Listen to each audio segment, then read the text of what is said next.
नमस्कार दोस्तों, कैसे हो आप। आशा करता हूं कि आप सब ठीक होंगे।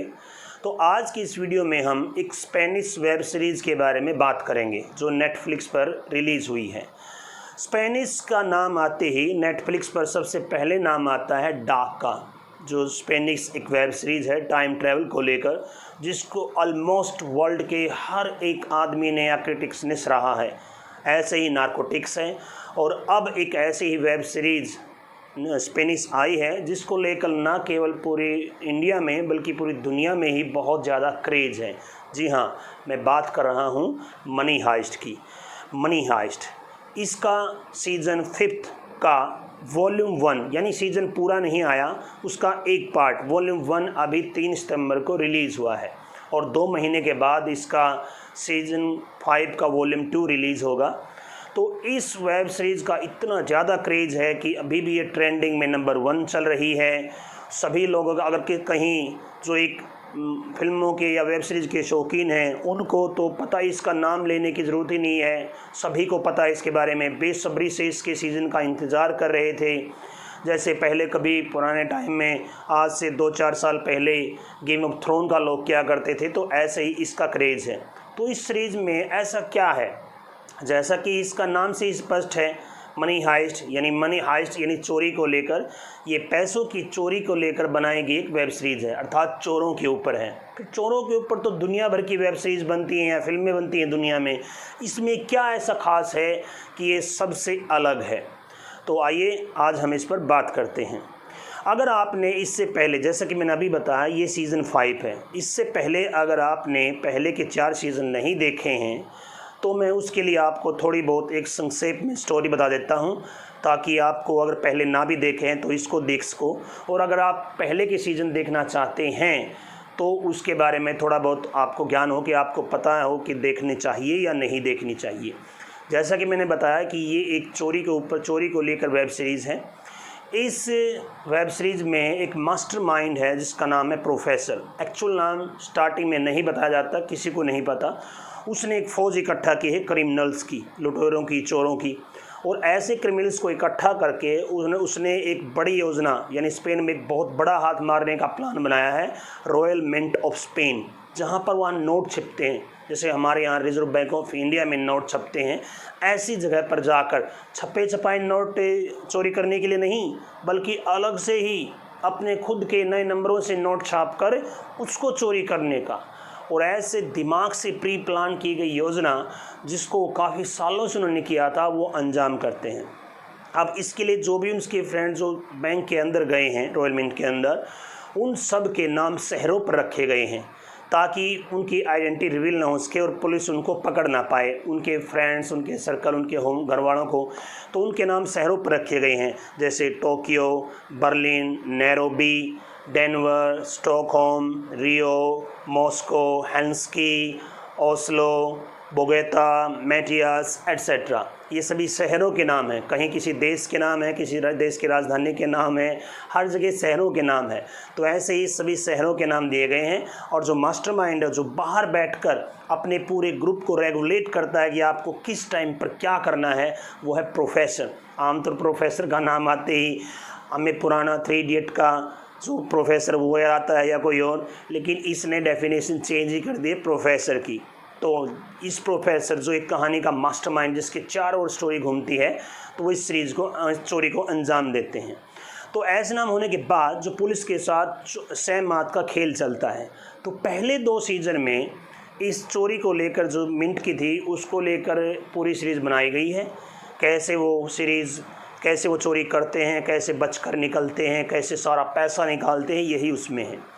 इसके बाद सीज़न 3 में जब वो सब कुछ उनका हैप्पी एंडिंग चल रहा था, सभी अपने पैसों से एंजॉय कर रहे थे वर्ल्ड के अलग अलग कोनों में, तो फिर उनमें से एक आदमी पकड़ा जाता है, पुलिस के हत्थे चढ़ जाता है।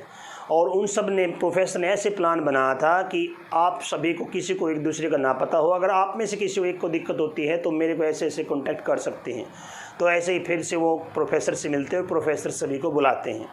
तो फिर से वो अपने साथी को छुड़ाने के लिए वो एक अलग से दूसरी चोरी, रॉयल बैंक ऑफ स्पेन यानी जो बैंक है स्पेन का, जहाँ बहुत कई हज़ार टन जो सोना है वो रखा गया है। उस सोने को चोरी करने के लिए वो प्लान बनाते हैं। हालांकि उनका मेन मकसद बताते हैं कि हमें अपने फ्रेंड को छुटाना है, वहाँ से निकालना है। हालांकि ऐसा नहीं है कि केवल यही मकसद है। इस चोरी का प्लान भी पहले की तरह कई सालों से किया था।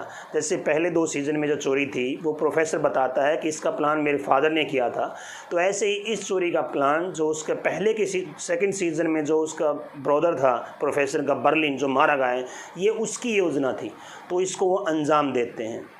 अब पहले 2 सीज़न और अगले 2 सीज़न में कुछ अलग नहीं है, सेम सा ही है।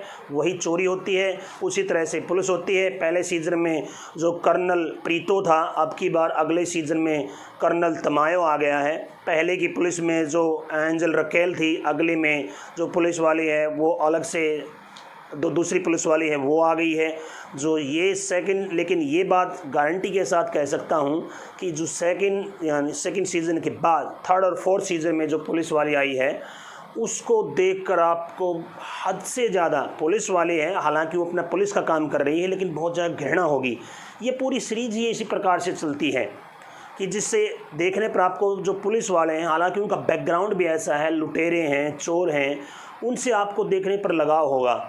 लेकिन जो पुलिस वाले अपना एक्चुअल काम कर रहे हैं या गवर्नमेंट है, उनसे आपको कहीं ना कहीं ये लगेगा ये अच्छा काम नहीं कर रहे हैं।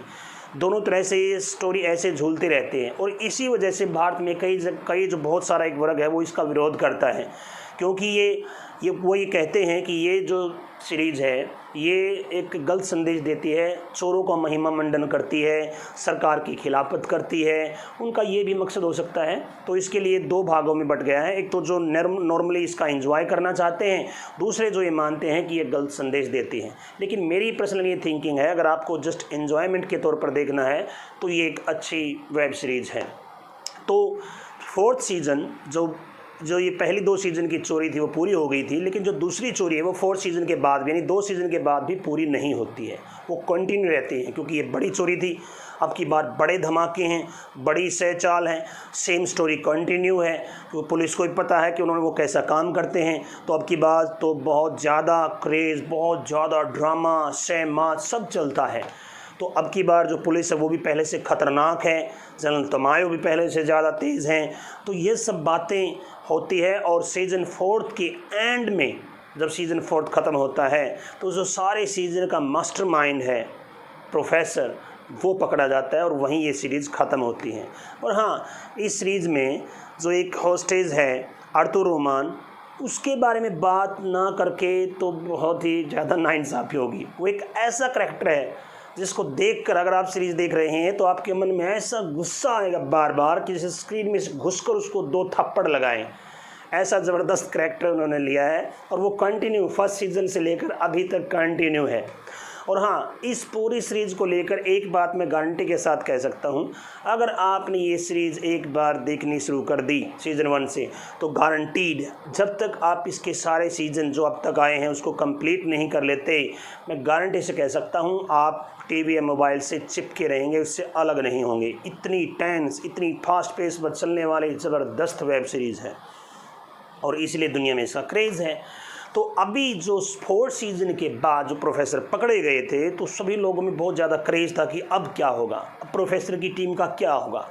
और इसके अलावा एक और महत्वपूर्ण घटना हुई थी 4th सीज़न में, जो एक बहुत ही मेन करैक्टर थी इन चोरों की, एक वो जो नैरोबी, उसको गोली लग जाती है। जो बैंक का सिक्योरिटी गार्ड है वही जो गांधिया, वो उसको सीधा सर में यहाँ पर गोली मार देता है। तो वो करैक्टर मर जाती है। सब बहुत ज़्यादा सैड हैं। तो एक ऐसा करैक्टर मर गया है। उसके अलावा जो प्रोफेसर वो गिरफ्तार हो गए हैं। तो अब उनका क्या होगा, क्या वो चोरी कर पाएंगे, नहीं कर पाएंगे, करेंगे तो कैसा करेंगे। ऐसी वेब सीरीज़ है, आप एक बार भी अनुमान नहीं लगा सकते कि आगे क्या होने वाला है। हालांकि आप एंड जानते हैं, हम सब जानते हैं कि अगर वो चोरी करके निकल जाएंगे कहीं से, लेकिन कैसे निकलेंगे ये कोई अनुमान भी नहीं लगा सकता। भाई अगर नहीं निकलते फिर तो इस कहानी का एंडिंग ही नहीं हुआ। तो जाहिर बात है एंडिंग करेंगे, वो चोर निकल जाएंगे सब कुछ लेकर, लेकिन कैसे निकलेंगे या कौन कौन निकलेंगे, कौन करैक्टर मरेगा। आपका जो लवेबल करैक्टर है जिससे आपको लगा हो जाता है क्या वो रहेगा नहीं रहेगा, वो मर जाएगा, वो कैसे निकलेंगे, यही कहानी की खूबसूरती है। तो बात करते हैं सीज़न 5 के वॉल्यूम 1 की। अभी तक यहाँ तक जो स्टोरी थी जो मैंने आपको बताई शॉर्ट में वो होती है। तो सीज़न 5 में जो हुआ है, आपके प्रोफेसर गिरफ्तार हो गया था। जो पुलिस थी, उसने जो पुलिस लेडी इंस्पेक्टर थी जिन्होंने उसको गिरफ़्तार कर लिया था, बड़ा खूंखार रोल है भाई। प्रेग्नेंट लेडी हैं, फिर भी ऐसी ज़बरदस्त तरीके से वो इसको गिरफ़्तार करते हैं। हालांकि एक और घटना भी होती है सीज़न के लास्ट में, जो पुलिस वाली है उसके साथ भी पुलिस वाले खुद दगा कर देते हैं जब प्रोफेसर एक चाल चलते हैं। तो इस चीज़ को आप ये भी कह सकते हैं कि इसमें सरकार की जो बहुत बुरे काले कारनामे हैं उनको उजागर करती है, पुलिस के काले कारनामे उजागर करते हैं। जब उनके ऊपर खुद के ऊपर कुछ बात आती है, जनरल तमायो के ऊपर आई, तो उसने सब कुछ दूसरों के ऊपर डाल दिया, जनरल प्रेतो के ऊपर, जो पुलिस वाले हैं उसके ऊपर। तो ऐसे ये सब एक दूसरे के ऊपर डालने वाले जो सिस्टम है, या सिस्टम अपने दोस्त का दूसरों पर देना, या जो बहुत बुरी बुरी बातें सिस्टम में छिपाना, ऐसी चीज़ों को ये सीरीज़ उजागर करती है। तो इन सब के होने के बावजूद सीज़न 5 में क्या होगा वो तो मैं आपको नहीं दूंगा, स्पॉइलर फ्री है।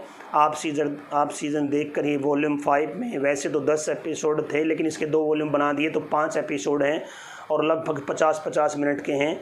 तो अगर आप देखोगे तभी आपको पता चलेगा कि क्या हुआ। नो डाउट प्रोफेसर छूटता है या नहीं छूटता है, उसकी टीम क्या करती है, आर्मी भी बुला ली गई है, आर्मी भी हंगामा करेगी, अब हमला करेगी सीधा, तो क्या कुछ करते हैं वो सब इस सीरीज़ में है। लेकिन मैं ये गारंटी के साथ कह सकता हूँ कि ये जो सीरीज़ है वो देखने के लिए वर्थ है, अर्थात ये देखने लायक है, ज़बरदस्त है। आप इसको देखने में एंजॉय करेंगे और आप याद करेंगे। और मैं गारंटी से कह सकता हूँ जब तक इसका वॉल्यूम 2 नहीं आएगा आप इसका वेट करेंगे कि इस स्टोरी का एंडिंग कैसे होगा। तो अब इस बात करते हैं इसकी स्टोरी पर कि इसकी सीरीज़ को लेकर कि क्या ये देखने लायक है नहीं। ये तो मैंने पहले बता ही दिया कि इसको स्टार कितने देने हैं। तो इसको मेरी तरफ से 5 में से 4.5 स्टार। 4.5 स्टार आप समझ ही गए होंगे। हर एक चीज़ है, हर एक कहानी के करैक्टर को इक्वल स्पेस दिया गया है, सबकी एक्टिंग ज़बरदस्त है, स्टोरी तो ज़बरदस्त है, सबकी फिर कैसे सहमत होती वो होती, सब कुछ परफेक्ट तरीके से किया गया है। लेकिन जो हाफ स्टार मेरी वजह से थोड़ा कम पड़ता है वो इस वजह से है कि इसमें जो बीच में जो स्टोरी चलती है उसमें बैकग्राउंड में जो पहले की स्टोरी है, याद दें उनके करैक्टर डेवलपमेंट है, उनकी स्टोरी डाली गई है। तो उस स्टोरी में क्या वो सीज़न कई जगह, उन स्टोरी में कई जगह हमें ऐसा लगता है कि स्टोरी जैसे थोड़ी सी स्लो हो गई है, या कुछ एक स्टोरी उनमें से ऐसी थी जिसको हम इग्नोर कर सकते थे, या उन करैक्टर को हम सभी जानते हैं, उनको 1-2 स्टोरी ना भी देते तो चल जाता। हाँ, कुछ स्टोरी अलग से हैं, जैसे आपने ट्रेलर में देखा ही होगा, ट्रेलर में कि जो बर्लिन है उसकी स्टोरी दिखाई है, उसके लड़के की स्टोरी दिखाई है, जिसका इस वॉल्यूम 1 में तो कहीं जिक्र ही नहीं आया, केवल बैकड्रॉप में है। शायद वो नेक्स्ट वॉल्यूम जब आएगा उसमें उसका अहम रोल होने वाला है, वो है। या बर्लिन की जो वाइफ थी तातियाना, उसके बारे में दिखाया है। तो उनका क्या क्या रोल होगा वो सेकंड सीज़न में आएगा। तो ये कह सकते हैं कि वो करैक्टर डेवलपमेंट है। लेकिन कुछ जैसे टोक्यो की स्टोरी, लव स्टोरी दिखाई थी, वो कहीं कहीं ऐसा था कि शायद उसकी ज़रूरत ना होती। लेकिन हम ये कह सकते हैं कि शायद उसका भी एक रीज़न होगा। वो क्या रीज़न है वो आपको सीज़न पर देखने पर पता चलेगा, मैं पहले से नहीं बताऊँगा। हाँ, ऐसा भी हो सकता है कि इस सीज़न में आपका जो वॉल्यूम में जो आप देखोगे 5th में कोई आपका फेवरेट करैक्टर पिछले सीज़न की तरह नैरोबी की तरह ना रहे।